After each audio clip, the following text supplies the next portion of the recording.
মন খারাপ সবার জন্য হয় না, যার জন্য হয় তারাই তো বোঝে না। কথা বললেও হয়তো মায়া বাড়ে, তবে কথা না বললেও মায়া কিন্তু কমে যায় না। কাউকে মিস করা কতটা যন্ত্রণাদায়ক একমাত্র সেই বোঝে, যে প্রতিনিয়ত প্রতিটা মুহূর্ত তার প্রিয়জনকে মিস করে। জীবনটা আরও সহজ হতো যদি চাইলেই পুরনো স্মৃতি জীবন থেকে মুছে ফেলা যেত। আর কিছু পাই বা না পাই, জীবন থেকে একটা শিক্ষা পেয়েছি, চাইলেই সব কিছু পাওয়া যায় না। পৃথিবীতে দুই ধরনের কষ্ট আছে, একটা তোমাকে ব্যথা দেবে, আরেকটা তোমাকে বদলে দেবে।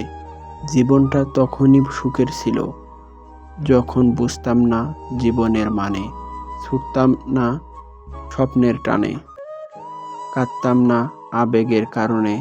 খাবারে বিষ ঢেলে দিলে সেটার চিকিৎসা সম্ভব, কিন্তু কানে একবার বিষ ঢেলে দিলে সেটার চিকিৎসা সম্ভব না।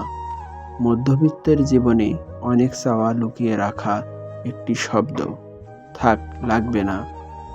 মনের অনুভূতিগুলোকে জোর করে চাপা দেওয়া গেলেও মাঝে মাঝে চোখের জল সব গল্প বুঝিয়ে দেয়।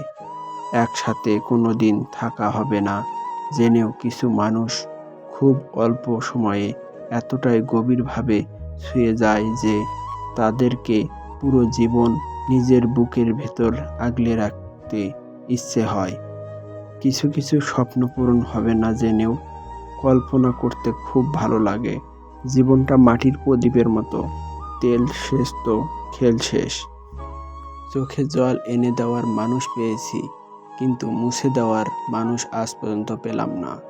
সদ্য ডানা গজার আনন্দে পাখিটা ভুলেই গেছে তার এত দূর ওরা উচিত হয়নি, ফিরতে কষ্ট হবেই। শিক্ষক আগে শিক্ষা দেবে, তারপর পরীক্ষা নেবে, কিন্তু সময়ই একমাত্র যে আগে পরীক্ষা নেবে তারপর শিক্ষা দেবে। বৃষ্টির সময় প্রত্যেক পাখি কোথাও না কোথাও আশ্রয় খোঁজে, কিন্তু ঈগল মেঘের উপর দিয়ে উড়ে বৃষ্টিকে এড়িয়ে যায়। সব দুঃখের মূল এই দুনিয়া প্রতি অত্যাধিক আকর্ষণ। ভিডিওটি ভালো লাগলে চ্যানেলটি সাবস্ক্রাইব করতে পারেন।